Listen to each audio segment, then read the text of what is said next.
ఆదికాండం 26వ అధ్యాయము 12వ వచనం. ఇస్సాకు ఆ దేశమందున్న వాడై విత్తనము వేసి ఆ సంవత్సరము 100 ఫలము పొందాడు. ఆ సంవత్సరం స్పెసిఫికల్లీ 100-fold బ్లెస్సింగ్, 100 పంట. అది సమృద్ధి. దేవుడు చేసే ఆశ్చర్యకరమైన కార్యం అది.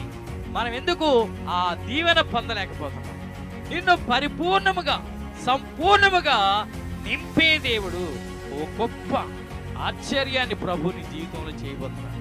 నీ జ్ఞానానికి మించిన దీవెన, నీ ఆలోచనకు మించిన దీవెన ప్రభు నీ జీవితంలో చేయబోతున్నాడు.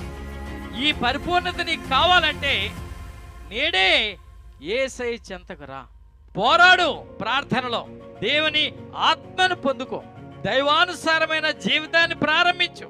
ప్రభు ఇస్తాడు.